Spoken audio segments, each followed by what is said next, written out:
Okay. It is so good to see you again. I know it's only been a week, but what a week. Because while you were all being perfectly respectable citizens, I spent the week in the company of rabble-rousers, instigators, disruptors, other ministers. This past week, our Unitarian Universalist Ministers Association had their biennial 2018 Winter Institute for Ministerial Excellence. Some 200 colleagues and I gathered in Florida to recover from the rigors of our work herding cats. What does a room of Unitarian Universalist ministers look like? Church nerds. Every one of us. Okay. Some of us are flashy with expensive haircuts and very shiny shoes, and some of are just earnestly frumpy. And there are plenty of tattoos and piercings amongst the younger ministers. Okay, some of the older ministers too. Yeah, because I mean, for every pink-haired young minister, there was a blue, and I mean vivid blue-haired older minister. Oh, and then there's this, you can spot, there's this understated polish of the ministers from the really large congregations. Oh, that Dallas minister, always in a suit. Yeah. The rest of us, kind of. And what were we up to? What were we all doing there in the steam of Florida? Consider it like spring training for ministers. It's just this intensive week, and it's filled with meetups and discussions and classes and special rooms for different identity groups and purposes and spiritual practice at 6:45 every morning. I was leading one. I had to get up. Oh, and there was worship and singing. Lots and lots of singing. Oh, yeah. Water heal my body, water heal my soul. When I go down to the water, by the water I feel whole. Yeah. We sang at morning worship, 9 to 10 every morning. We sang at evening worship, 9 to 10 every night. We sang in our classes, and we sang at the wild dance party on Thursday night. I will not tell you what you ministers look like when they dance when nobody's looking. I'll just say we're thorough. Kept taking hits off of my inhaler. Jump back in. We needed to sing. We needed to dance. Even those of us with weak or warbling voices, we stood and we sang. There was none of this just sort of standing there. There was none of this kind of, there was not even, no, we all sang. We had to sing together because we had to throw our whole selves into each moment. And we had to sing because we had to synchronize our breath. Because when you synchronize your breath, you synchronize your heartbeats. You know that happens, right? In choirs, they start to sing together and they start to breathe together, and soon their heartbeats are synchronized. And when they're singing together, they create something larger than any one person. It is powerful. It's sacred. We have to make it. This year especially, the ministers needed to gather together to breathe and synchronize our heartbeats, because this has actually been a really rough year for the UUA's leadership. And we've seen some of our beloved colleagues inexplicably just flame out.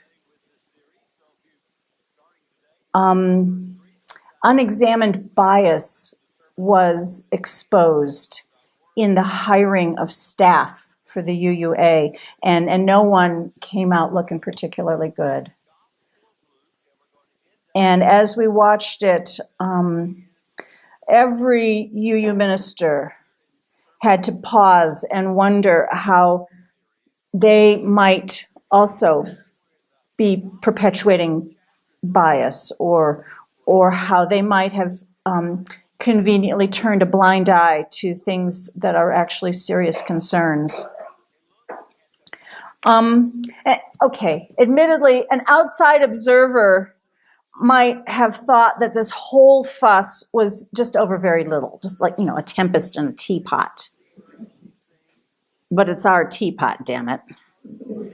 And so we knew we needed to take it seriously when what we say that we affirm and promote does not actually get reflected in our behavior. Right? Ministers, especially, we have to take that kind of incongruence very seriously. And Unitarian Universalist ministers really, really have to look at that incongruence, has to look into the blind spots. Blind spots like asking people of color to sit on voluntary advisory committees, but not actually hiring them as staff because it wasn't a good fit.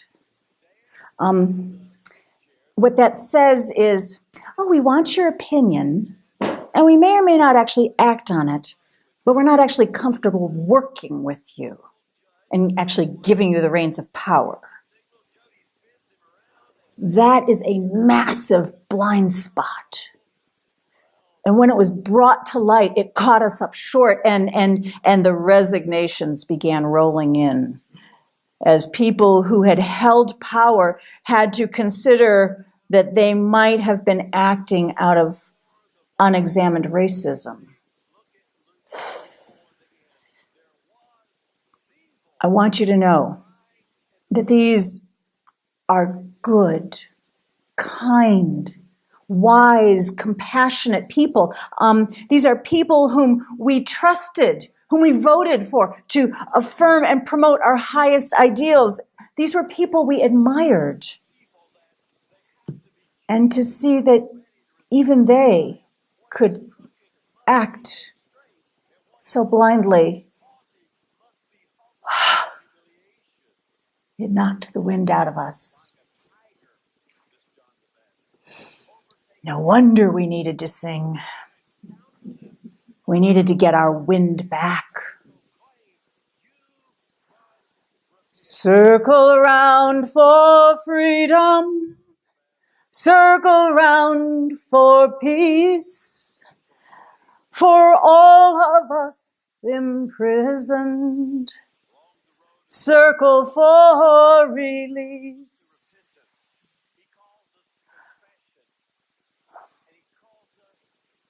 Okay. Slight pivot here. It has been said by less observant people that in a UU congregation you can believe anything. And that's just not true. It's more accurate to say that here you are free to believe what you must. And you are free to question what you must. Yes, we do not have an orthodoxy, we don't have a creed, we don't have a dogma. Our way of being religious.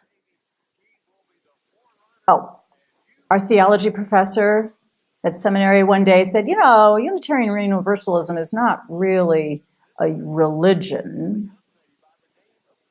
It's just a way of being religious. And some of us fell on the floor and started weeping, and some of us were ripping our garments and gnashing our teeth, and some of us like, okay, let's keep going. Guess which one I was? Yeah. Our way of being religious is stripped bare of superstition, done with integrity. It is a rigorous process of acting, reflecting, adjusting, repeating, of inquiring, of questioning even the things that I think I must believe. It's a process that expects a person to keep at it their whole life. You don't just say, I've been saved. No. You keep doing it. You keep answering. But here's the strange thing.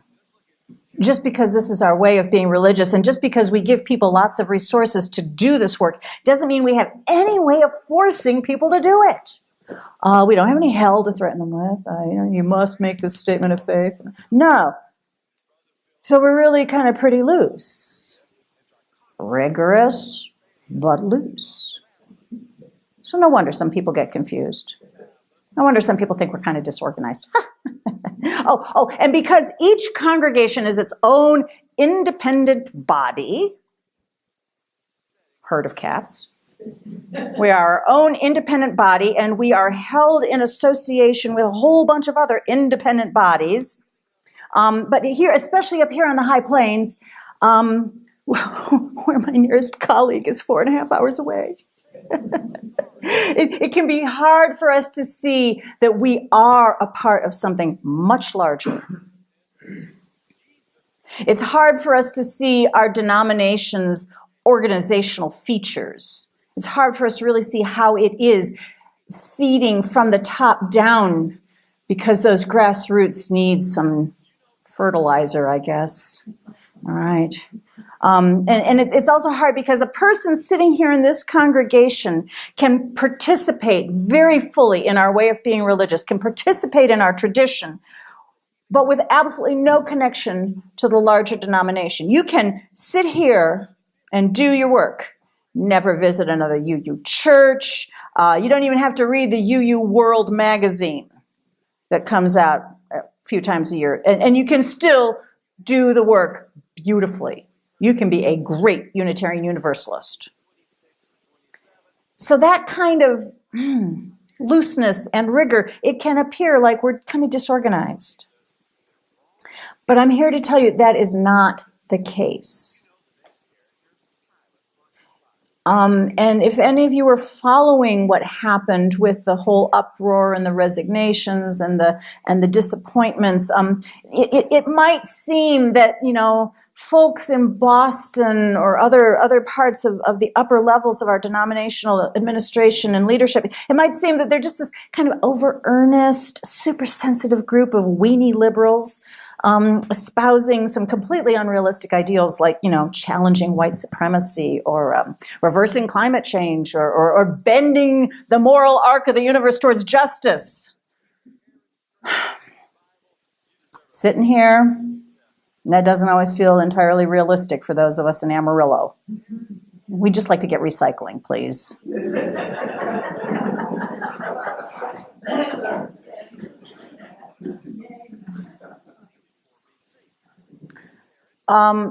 So if you can be a good Unitarian Universalist right here, right now, what does our denominational affiliation provide us? Other than a really unwieldy name, Unitarian Universalist, 19 letters, that doesn't. And that weirdly stylized chalice that's now the national logo that my mother refers to as the vulgar tulip. We paid how much for that design?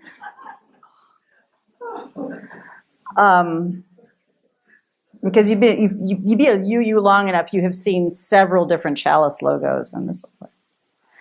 Okay, well here's some grounding. According to denominational organizational specialist, there is such a position, David Brubaker. He says a denomination must provide 3 things to retain and attract members. A denomination has to provide identity, connectional capacity, and resources. And I want you to know that at the national, regional, and congregational level, our Unitarian Universalist Association of Congregations, for all of its struggles and heartache, it is providing us all 3. Here's identity. that we choose to identify as Unitarian Universalist, I mean, it's in our name, it's on our sign, says a whole lot. It says that we want to be identified with that larger body. A while back, it became very chic among some mainline denominational congregations to hide or bury their denominational affiliation from their name. I think they were hoping to catch some of that zest of the non-denominational churches. So instead of being something like Faith Presbyterian, they'd rebrand themselves as like Grace Life Church. Who are they? They were, I think, trying to sort of bury their baggage or what people might have prejudices about what different denominations stood for. Our denominational baggage is so profound. We just flaunt it. We can't stuff it away. We won't stuff it away. Because we are the denomination whose publishing body chose to publish the Pentagon Papers at the risk of being shut down and imprisonment. We're the denomination that began ordaining women back in the 19th century. We're the denomination that openly welcomed, affirmed, married, and ordained our LGBTQ people. Back in the 1970s, we were marrying, ordaining, affirming. I am proud of our baggage. I am proud that we aspire to be a denomination that our grandchildren and our great-grandchildren will be proud of. It will help them aspire. Saying that we are Unitarian Universalist says a lot, even if we don't always fully understand what it means. Okay, now, congregational capacity. Connectional capacity. Doesn't that sound sort of important? Connectional capacity. David Brubaker means this, that a denomination must provide linkage for individual congregants and congregations and clergy to be connected. He says this is important not just for, familiarity. It's important for accountability. Like this. Y'all don't really need to know all of the excruciating details of the vetting process I had to go through and who chose to issue my credentials. But I want you to take courage and pride in knowing that your minister is held by some incredibly strong professional accountability bonds. All right? Other ministers hear what all we have to go through, and they're like, whoa, you guys are thorough. I say, I know, it's because our theology is so loose, we have to make sure our clergy are really solid. I want you to know that, yes, I am answerable to you here in this room. But I am also answerable to a whole mess of other people who will come down on me like a ton of bricks if I should ever misconduct or hurt anybody in my professional capacity. Accountability. I want you also to know that you are connected and can be connected to every other UU congregation in the association. So if this congregation should ever have a challenge or a problem or an idea, we can pick up the phone, we can start emailing, we can log into a webinar, and we can start finding others who are just like us, who can be with us, provide that shoulder, show us the mistakes they made. We can find other Unitarian Universalist grandparents who are raising their grandchildren. We can find and talk with other UUs who are establishing a prison ministry. If we should ever want to do that, we do not have to reinvent the wheel. We will find others, and we will learn with and from them. We can talk with other congregations who are getting ready to, halfway through or recently finished, building a new sanctuary. We can have connections with those people. We can see that we are not alone. Even here, 4.5 hours away from the nearest ministers. Resources. The riches scattered before you. I want you to know that you have resources available to you that are deep and wonderful. And much of it is free. I mean, completely free. Because, and I find this a very attractive feature of this congregation, you have been paying your association fees for a long time, right? Right now, it used to be a head count that you would be determined, but now it is a percentage of the total budget. And this congregation has been paying its association fees for a long time, in full, on time, all the way. I want you to know, yeah, some people are nodding like, yeah, and it wasn't easy, right? Some years. But this has earned you the deep esteem of the denominational headquarters. So, that if any time things get rough, you can call for help. And they will help you. They will help you find a new minister. They will help you develop your leadership. They will help you and send you religious education curricula. Heck, if I should develop a debilitating hangnail and be bedridden for the week, you can go online and download an entire worship service, start to finish, and it'll be a good one. You guys can just, here, you take this part, I'll take this part. It will happen. It's good stuff. Here's why I'm bringing this all up. Here's the resource that's coming to us. The weekend of February 23rd to 25th, a representative of the UUA field staff is going to come here and lead us through a startup weekend for free. This person's going to come in and Friday night spend time with your board, and then Saturday there's going to be a day-long workshop. I know, it's a whole day, but it's going to be good. There'll be sandwiches. And they're going to help us. It's for our leadership and anybody else who wants to attend, who wants to figure out how to do all the great things we say we want to do. Like, bend the moral arc of the universe towards justice. Or plan to build a new sanctuary. Or at least demand recycling.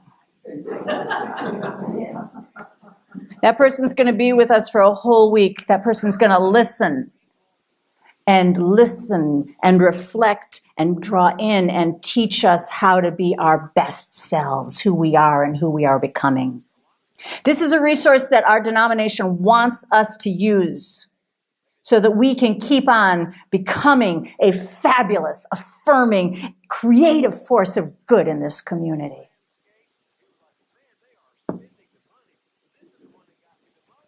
All this is to say that I had a really good week singing with the other ministers. I got to see a lot of people I hadn't seen in a couple of years because, I was off wandering in the trees. But every time somebody would see me and they'd ask, oh, so where are you now? And I'd say, I'm in Amarillo, Texas. And they'd say, oh, how do you like it there? And I'd always tell them, it's wonderful. The people are wonderful and they treat each other very well. And they're treating me very well. And then the person would say, oh, that sounds wonderful. I'm so happy for you both. And then a lot of times they would say, so when's your installation? And for those of you who have never heard of a ministerial installation, it's a big whoop-de-doodle celebration that a congregation has to basically properly install their new minister. It usually happens after several months of the minister arriving. We're going to have ours in April, and we will invite local clergy from the open and affirming congregations. We're going to invite a lot of folks, and a lot of the ministers that I met asked to be invited. I said, it's so far, and I don't have a budget. They said, that's all right, we're going to try and get there. Some of them are going to have to drive like 4 and 5 and 8 hours to get here, but they'll be here. They're going to be here. I might even have to ask for home hospitality for some of them because I don't have a budget. And they're going to show up in their black robes and their stoles swinging, and I got to warn you, there's going to be singing. Lots and lots of singing. Because that's what we do when we want to be completely present. It's what we do when we're happiest. Blessed be, and may it be so.